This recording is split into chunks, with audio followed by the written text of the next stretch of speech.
Berenice, escrito por Edgar Allan Poe, narrado por Carlos Torres. La desdicha es muy variada. La desgracia cunde multiforme en la tierra. Desplegada por el ancho horizonte como el arco iris, sus colores son tan variados como los de éste, a la vez tan distintos y tan íntimamente unidos. Desplegada por el ancho horizonte como el arco iris. ¿Cómo es que de la belleza ha derivado un tipo de fealdad? ¿De la alianza y la paz un símil del dolor? Igual que en la ética, el mal es consecuencia del bien. En realidad, de la alegría nace la tristeza. O la memoria de la dicha pasada es la angustia de hoy, o las agonías que son se originan en los éxtasis que pudieron haber sido. Mi nombre de pila es Egeus. No diré mi apellido. Sin embargo, no hay en este país torres más venerables que las de mi sombría y lúgubre mansión. Nuestro linaje ha sido llamado raza de visionarios, y muchos sorprendentes detalles, en el carácter de la mansión familiar, en los frescos del salón principal, en los tapices de las alcobas, en los relieves de algunos pilares de la sala de armas, pero sobre todo en la galería de cuadros antiguos, en el estilo de la biblioteca y, por último, en la naturaleza muy peculiar de los libros, hay elementos suficientes para justificar esta creencia. Los recuerdos de mis primeros años se relacionan con esta mansión y con sus libros, de los que ya no volveré a hablar. Allí murió mi madre. Allí nací yo, pero es inútil decir que no había vivido antes, que el alma no conoce una existencia previa. ¿Lo negáis? No discutiremos este punto. Yo estoy convencido, pero no intento convencer. Sin embargo, hay un recuerdo de formas etéreas, de ojos espirituales y expresivos, de sonidos musicales y tristes, un recuerdo que no puedo marginar, una memoria como una sombra, vaga, variable, indefinida, vacilante, y como una sombra también por la imposibilidad de librarme de ella mientras brille la luz de mi razón. En esa mansión nací yo. Al despertar de repente de la larga noche de lo que parecía, sin serlo, la no existencia, a regiones de hadas, a un palacio de imaginación, a los extraños dominios del pensamiento y de la erudición monásticos, no es extraño que mirase a mi alrededor con ojos asombrados y ardientes, que malgastara mi niñez entre libros y disipara mi juventud en ensueños. Pero sí es extraño que pasaran los años y el apogeo de la madurez me encontrara viviendo aún en la mansión de mis antepasados. Es asombrosa la parálisis que cayó sobre las fuentes de mi vida. Asombrosa la inversión completa en el carácter de mis pensamientos más comunes.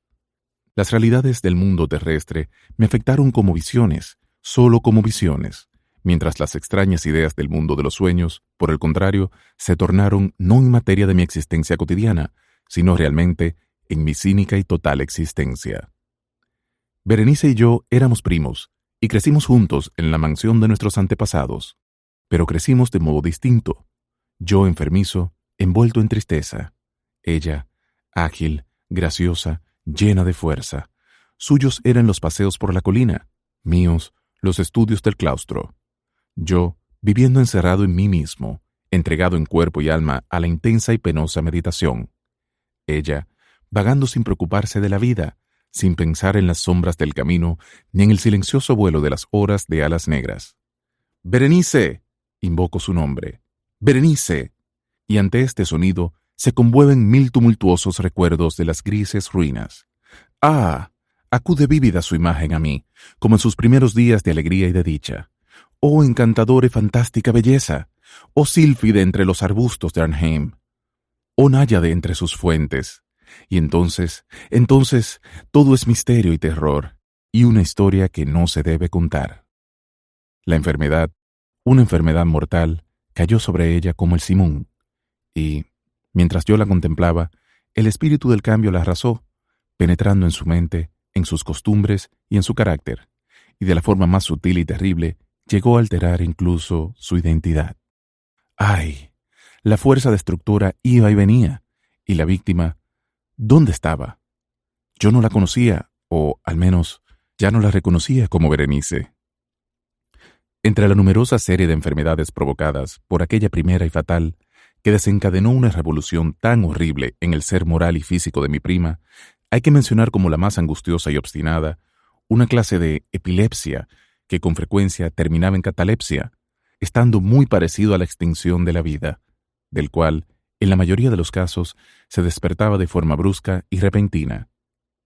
Mientras tanto, mi propia enfermedad, pues me han dicho que no debería darle otro nombre, mi propia enfermedad, crecía con extrema rapidez, asumiendo un carácter monomaníaco, de una especie nueva y extraordinaria que se hacía más fuerte cada hora que pasaba, y, por fin, tuvo sobre mí un incomprensible ascendiente. Esta monomanía, si así tengo que llamarla, consistía en una morbosa irritabilidad de esas propiedades de la mente que la ciencia psicológica designa con la palabra atención. Es más que probable que no me explique, pero temo, en realidad, que no haya forma posible de transmitir a la inteligencia del lector corriente una idea de esa nerviosa intensidad de interés con que en mi caso las facultades de meditación, por no hablar en términos técnicos, actuaban y se concentraban en la contemplación de los objetos más comunes del universo. Reflexionar largas, infatigables horas, con la atención fija en alguna nota trivial, en los márgenes de un libro o en su tipografía. Estar absorto durante buena parte de un día de verano en una sombra extraña que caía oblicuamente sobre el tapiz y sobre la puerta. Perderme toda una noche observando la tranquila llama de una lámpara y los rescoldos del fuego. Soñar días enteros con el perfume de una flor. Repetir monótonamente una palabra común hasta que el sonido, gracias a la continua repetición, dejaba de suscitar en mi mente alguna idea. Perder todo el sentido del movimiento o de la existencia física mediante una absoluta y obstinada quietud del cuerpo, mucho tiempo mantenida. Estas eran algunas de las extravagancias más comunes y menos perniciosas provocadas por un estado de las facultades mentales, en realidad no único, pero capaz de desafiar cualquier tipo de análisis o explicación. Pero no se me entienda mal. La excesiva, intensa y morbosa atención, excitada así por objetos triviales en sí, no tiene que confundirse con la tendencia a la meditación, común en todos los hombres, y a la que se entregan de forma particular las personas de una imaginación inquieta. Tampoco era, como pudo suponerse al principio, una situación grave ni la exageración de esa tendencia, sino primaria y esencialmente distinta, diferente. En un caso, el soñador o el fanático, interesado por un objeto normalmente no trivial, lo pierde poco a poco de vista, en un bosque de deducciones y sugerencias que surgen de él, hasta que, al final de una ensoñación llena muchas veces de voluptuosidad, el incitamentum, o primera causa de sus meditaciones, desaparece completamente y queda olvidado. En mi caso, el objeto primario era invariablemente trivial, aunque adquiría, mediante mi visión perturbada, una importancia refleja e irreal. Pocas deducciones, si había alguna, surgían, y estas pocas volvían pertinazmente al objeto original como a su centro. Las meditaciones nunca eran agradables y, al final de la ensoñación, la primera causa, lejos de perderse de vista, había alcanzado ese interés sobrenaturalmente exagerado que constituía el rasgo primordial de la enfermedad. En una palabra, las facultades que más ejercía la mente en mi caso eran, como ya he dicho, las de la atención, mientras que en el caso del soñador, son las de la especulación. Mis libros, en esa época, no servían realmente para aumentar el trastorno. Compartían en gran medida, como se verá, por su carácter imaginario e inconexo, las características peculiares del trastorno mismo. Puedo recordar, entre otros, el trastorno del noble italiano Coelius Secundus Curio, de Amplitudine Beati Regni Dei, la grandeza del reino santo de Dios, la gran obra de San Agustín, de Civitate Dei, la ciudad de Dios, y la de Tertuliano, de Carne Christi, la carne de Cristo, cuya sentencia paradójica, mortu est Dei filius, credibile est quia ineptum est, et sepultus resurrexit, certum et quia impossibile est, ocupó durante muchas semanas de inútil y laboriosa investigación todo mi tiempo. Así se verá que, arrancada de su equilibrio solo por cosas triviales, mi razón se parecía a ese peñasco marino del que nos habla Ptolomeo Hefestión, que resistía firme los ataques de la violencia humana y la furia más feroz de las aguas y de los vientos, pero temblaba a simple contacto de la flor llamada asfódero. Y aunque para un observador desapercibido pudiera parecer fuera de toda duda que la alteración producida en la condición moral de Berenice por su desgraciada enfermedad me habría proporcionado muchos temas para ejercicio de esa meditación intensa y anormal, cuya naturaleza me ha costado bastante explicar, sin embargo, no era este el caso. En los intervalos lúcidos de mi mal, la calamidad de Berenice me daba lástima, y, Profundamente conmovido por la ruina total de su hermosa y dulce vida, no dejaba de meditar con frecuencia, amargamente, en los prodigiosos mecanismos por los que había llegado a producirse una revolución tan repentina y extraña. Pero estas reflexiones no compartían la idiosincrasia de mi enfermedad, y eran como las que se hubieran presentado, en circunstancias semejantes, al común de los mortales.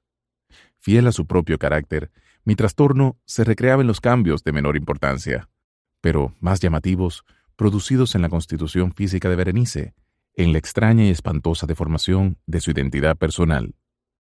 En los días más brillantes de su belleza incomparable, no la amé.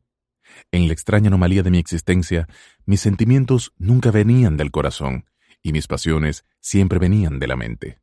En los brumosos amaneceres, en las sombras entrelazadas del bosque al mediodía, y en el silencio de mi biblioteca por la noche, ella había flotado ante mis ojos, y yo la había visto, no como la Berenice viva y palpitante, sino como la Berenice de un sueño, no como una moradora de la tierra, sino como una abstracción, no como algo para admirar, sino para analizar, no como un objeto de amor, sino como tema de la más abstrusa aunque inconexa especulación. Y ahora temblaba en su presencia y palidecía cuando se acercaba.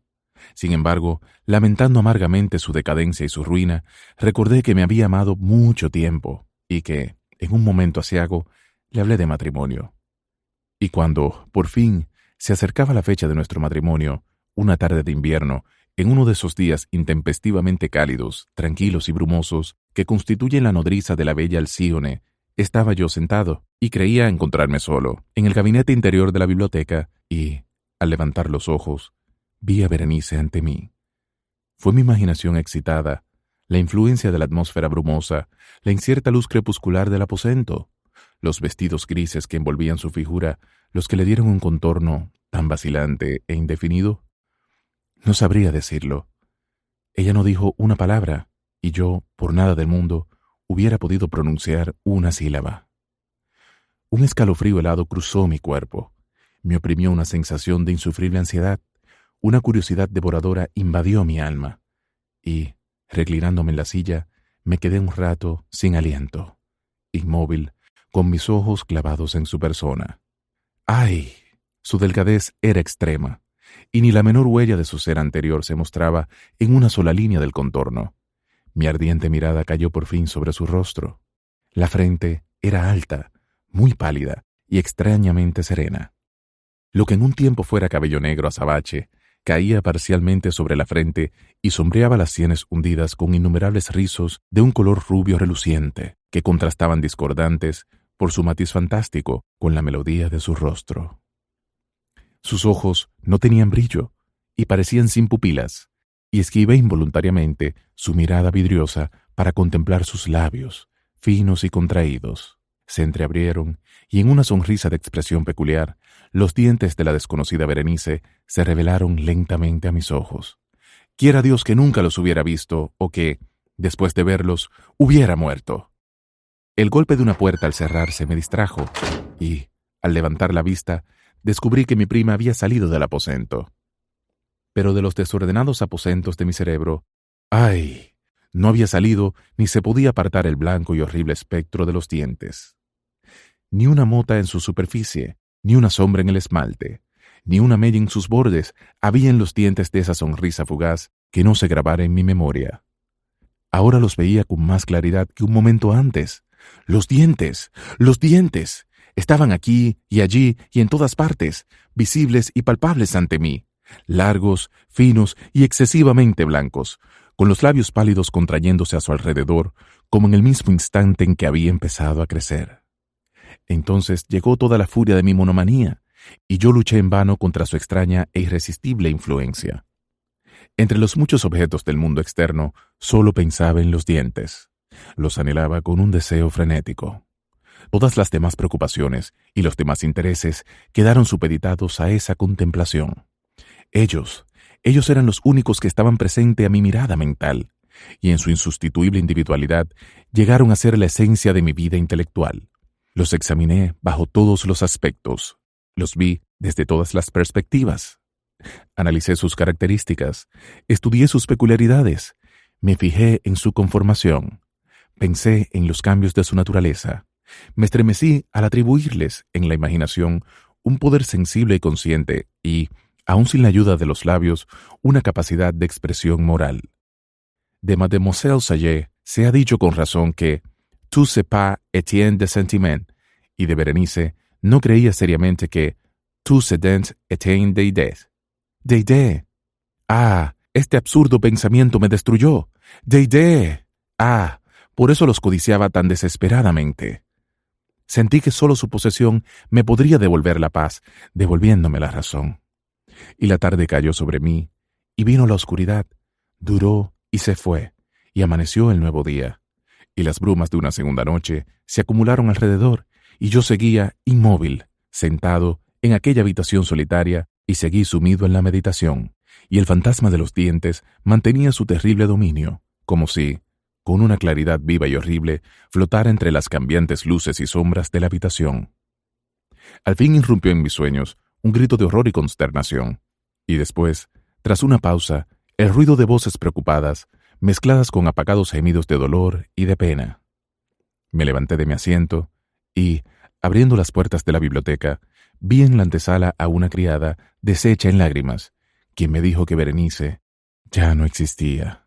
Había sufrido un ataque de epilepsia por la mañana temprano y ahora, al caer la noche, ya estaba preparada la tumba para recibir a su ocupante y terminados los preparativos del entierro. Me encontré sentado en la biblioteca y de nuevo solo. Parecía que había despertado de un sueño confuso y excitante. Sabía que era medianoche y que, desde la puesta del sol, Berenice estaba enterrada, pero no tenía una idea exacta, o por lo menos definida, de ese melancólico período intermedio. Sin embargo, el recuerdo de este intervalo estaba lleno de horror, horror más horrible por ser vago, terror más terrible por ser ambiguo. Era una página espantosa en la historia de mi existencia, escrita con recuerdos siniestros, horrorosos, ininteligibles. Luché por descifrarlos, pero fue en vano. Mientras tanto, como el espíritu de un sonido lejano, un agudo y penetrante grito de mujer parecía sonar en mis oídos. Yo había hecho algo, pero ¿qué era? Me hice la pregunta en voz alta y los susurrantes ecos de la habitación me contestaron, ¿qué era?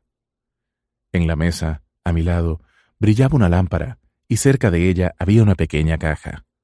No tenía un aspecto llamativo y yo la había visto antes, pues pertenecía al médico de la familia.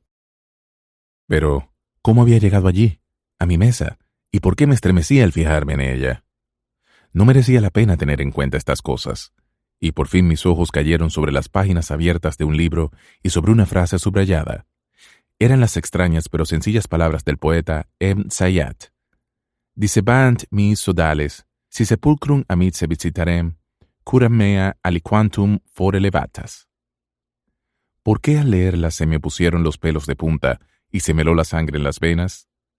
Sonó un suave golpe en la puerta de la biblioteca y, pálido como habitante de una tumba, un criado entró de puntillas. Había en sus ojos un espantoso terror y me habló con una voz quebrada, ronca y muy baja. ¿Qué dijo? Oí unas frases entrecortadas. Hablaba de un grito salvaje que había turbado el silencio de la noche y de la servidumbre reunida para averiguar de dónde procedía, y su voz recobró un tono espeluznante, claro, cuando me habló, susurrando, de una tumba profanada, de un cadáver envuelto en la mortaja y desfigurado, pero que aún respiraba, aún palpitaba, aún vivía. Señaló mis ropas. Estaban manchadas de barro y de sangre. No contesté nada.